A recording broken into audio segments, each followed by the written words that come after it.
আসসালামু আলাইকুম বন্ধুরা, আশা করি সবাই সুস্থ আছেন। বন্ধুরা, মাত্র একদিন পূর্বেই ইউএস কংগ্রেসের ভেতর ডোনাল্ড ট্রাম্পের বিরুদ্ধে যে ওয়ার পাওয়ার রেজুলেশন রয়েছে, ৬০ দিনের ভেতর যুদ্ধ বন্ধ করতে হবে ইস্যুটিকে কেন্দ্র করে ভোটাভুটি হয়েছে এবং ৪৭-৫০ ভোটে ডোনাল্ড ট্রাম্প সেই ভোটাভুটিতে জয়লাভ করেছেন। ইরানের বিরুদ্ধে দীর্ঘকালীন যুদ্ধ চালিয়ে যেতে আর কোনো প্রতিবন্ধকতা ডোনাল্ড ট্রাম্পের ফেস করতে হবে না। এবং সার্বিক পরিস্থিতি যখন এই অবস্থায়, তখন ডোনাল্ড ট্রাম্প মধ্যপ্রাচ্যের তার সকল সামরিক বাহিনীকে ব্যাপক প্রস্তুতি নেওয়ার নির্দেশ দিয়েছেন। যে কোনো মুহূর্তে ইরানের উপর শক্তিশালী হামলা শুরু হবে এমন আশঙ্কা রয়েছে। আর ঠিক এমতো অবস্থায় নতুন করে ইরানের ভেতর যুক্তরাষ্ট্রের শক্তিশালী বোমা বিস্ফোরণের কারণে প্রায় ১৪ জন আইআরজিসির সদস্য নিহত হয়েছেন। এবং অত্যন্ত গুরুত্বপূর্ণ এই বিষয়টিকে কেন্দ্র করে ইরানের কর্তৃপক্ষ যেমনটা নিশ্চিত করেছে, ইরানের উত্তর পশ্চিমাঞ্চলীয় যে জানজান প্রদেশ রয়েছে সেখানে যুক্তরাষ্ট্রের ছোড়া অবিস্ফোরিত বোমা অক্ষত অবস্থায় নিষ্ক্রিয় করার সময় এই শক্তিশালী বিস্ফোরণের ঘটনা ঘটে। আর এই ঘটনায় ইরানের ইসলামিক লিবারেশনারি গার্ড কর্পস আইআরজিসির ১৪ জন সদস্য নিহত হন। ঘটনাটি ঘটেছে শুক্রবার ১ মে ২০২৬ এই তারিখে, যা সাম্প্রতিক যুদ্ধবিরতির পরবর্তী সময়ে ইরানের সামরিক বাহিনীর জন্য অত্যন্ত বড় একটি ধাক্কা।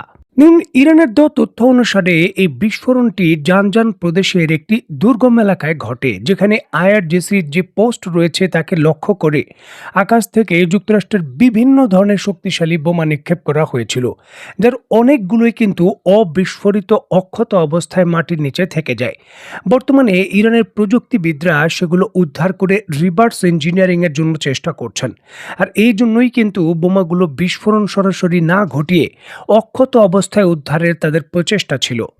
মাটির নিচে শনাক্ত যে কোনো বোমাকে মাটির নিচে বিস্ফোরণ ঘটিয়ে সেটাকে অকার্য করে দেওয়া সহজ, তবে মাটির নিচ থেকে সেটাকে পূর্ণভাবে অক্ষত অবস্থায় উদ্ধার করার যে অভিযান, সেটা অত্যন্ত জটিল।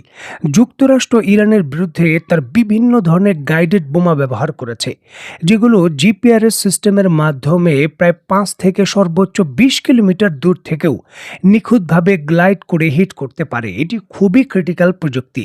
ইরান চায় এই ধরনের ক্রিটিক্যাল প্রযুক্তি আয়ত্ত করার জন্য, আর এর জন্য মাটির নিচে বা এর আশেপাশে যে অবিস্ফোরিত বোমা রয়েছে সেগুলো উদ্ধার করা গেলে রিভার্স ইঞ্জিনিয়ারিংয়ে তারা খুব ভালো পারফরমেন্স দেখাতে পারবে এবং বলতে পারেন অনেকটা কম মূল্যে খুবই শক্তিশালী প্রযুক্তি আয়ত্ত করতে পারবে। আর এই জন্যই কিন্তু আইআরজিসির সদস্যরা অত্যন্ত ঝুঁকিপূর্ণ এই মিশন পরিচালনা করে বোমাগুলো উদ্ধার করতে গিয়েছিলেন। আপনারা নিশ্চয়ই জানেন, এই ক্ষেত্রে যে GBU-57 বাংকার ব্লাস্টার বোমা রয়েছে, তার কয়েকটি বোমা অক্ষত অবস্থায় মাটির নিচ থেকে ইরান উদ্ধার করতে সক্ষম হয়েছে। তবে এই ক্ষেত্রে MQ-82 বোমা উদ্ধার করতে গিয়েই এই দুর্ঘটনা ঘটল।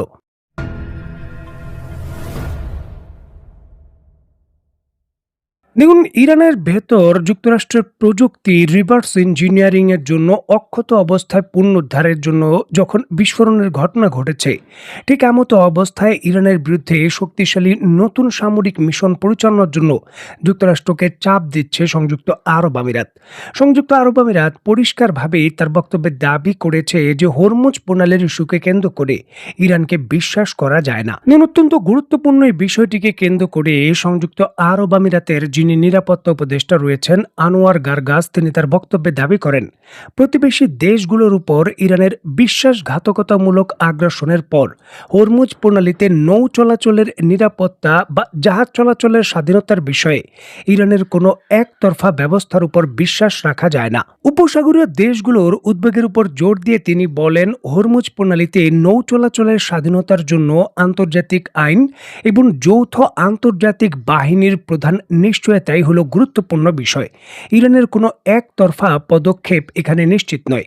এক্ষেত্রে সংযুক্ত আরব আমিরাত আন্তর্জাতিক বাহিনীর পদক্ষেপ চাচ্ছেন। সংযুক্ত আরব আমিরাত যখন ইরানের বিরুদ্ধে আন্তর্জাতিক বাহিনী বা যে কোনো বড় পদক্ষেপ চাচ্ছেন, ঠিক এমতো অবস্থায় যুক্তরাষ্ট্রের পক্ষ থেকে ইসরায়েল সহ মধ্যপ্রাচ্যের আরও 3টি দেশ, কাতার, কুয়েত এবং সংযুক্ত আরব আমিরাত, এই 3টি দেশের কাছে $8.6 বিলিয়ন নতুন অস্ত্র বিক্রির অনুমোদন দিয়েছে এবং জরুরি ভিত্তিতে এই অস্ত্রগুলো এই সকল দেশের কাছে পৌঁছে দেওয়া হচ্ছে। এই বিশাল যে অস্ত্র বিক্রির নতুন প্যাকেজ, এর মধ্যে $4.1 বিলিয়ন সমপরিমাণের শুধু প্যাট্রিয়ট ক্ষেপণাস্ত্রের মিসাইল কাতার পাবে। এছাড়াও প্রায় $990 মিলিয়ন সমপরিমাণের অন্যান্য আধুনিক অস্ত্র কাতার এই নতুন বিক্রির অধীনে তারা পাবে। নতুন এই অস্ত্র বিক্রির চুক্তির অধীনে $2.5 বিলিয়ন সমপরিমাণের একটি ইন্টিগ্রেটেড ব্যালট কমান্ড সিস্টেম পাবে কুয়েত। ইসরায়েলের কাছে $992 মিলিয়ন সমপরিমাণের আধুনিক যে বিভিন্ন মিসাইল রয়েছে তা বিক্রির অনুমতি অন্তর্ভুক্ত। এছাড়াও যুক্তরাষ্ট্রের স্টেট ডিপার্টমেন্ট সংযুক্ত আরব আমিরাতের কাছে $147.6 মিলিয়ন যে আধুনিক বিভিন্ন মিসাইল রয়েছে তা বিক্রির অনুমতি দিয়েছে।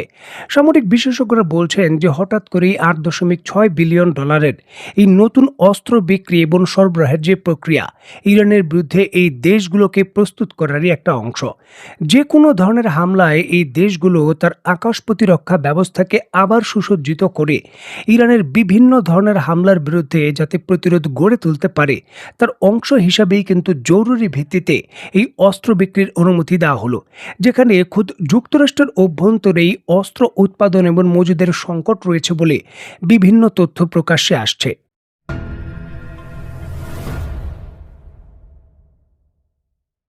যুক্তরাষ্ট্র যদিও সমঝোতা আলোচনার কথা বলছে, তবে বাস্তবিক অর্থে যুদ্ধক্ষেত্রে তাদের ব্যাপক প্রস্তুতির বিষয়টা এখন প্রকাশ্যে।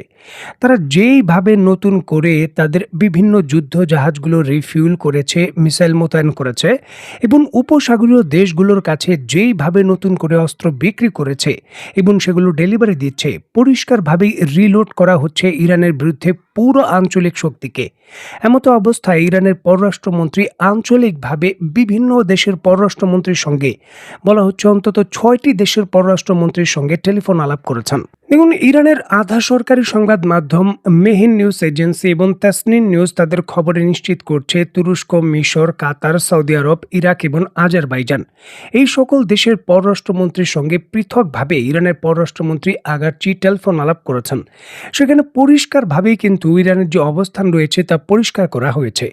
এই সকল দেশগুলো যদি কোনোভাবে যুক্তরাষ্ট্রকে সহযোগিতা করে ইরানের বিরুদ্ধে নতুন করে সামরিক মিশনে, তাহলে এই দেশগুলোও কিন্তু ইরানের পাল্টা যে প্রতিশোধের টার্গেট, সে টার্গেট হিসাবে বৈধ হিসাবে বিবেচিত হবে। এই বিষয়টি ইরানের পক্ষ থেকে পরিষ্কারভাবে বার্তা দেওয়া হয়েছে। যদিও এই দেশগুলো তাদের পক্ষ থেকে দাবি করেছে কোনোভাবেই তারা তাদের নিজের আকাশ সীমা যুক্তরাষ্ট্রকে ইরানের বিরুদ্ধে নতুন দফায় কোনো সামরিক মিশনে ব্যবহার করতে দেবে না। তবে পূর্বেও কিন্তু এই দেশগুলো একই ধরনের দাবি করেছিল। তবে বিষয়গুলো অনেকটাই প্রমাণিত যে বিশেষ করে সৌদি আরব, কাতার এবং এই উপসাগরীয় দেশগুলো সরাসরি যুক্তরাষ্ট্রকে তাদের আকাশ সীমা এবং ভূখণ্ড ব্যবহার করতে দিয়েছে। এমনকি এই সকল দেশগুলো থেকে হিমার্স মাল্টিপল রকেট লঞ্চার সিস্টেম থেকেও সরাসরি ইরানের ভূখণ্ড লক্ষ্য করে যুক্তরাষ্ট্র মিসাইল ফায়ার করেছে। সুতরাং এই নতুন দফায় তাদের যে প্রতিশ্রুতি সেটা কতটুকু তারা কার্যকর করে বা রাখে সেটাই দেখার বিষয়।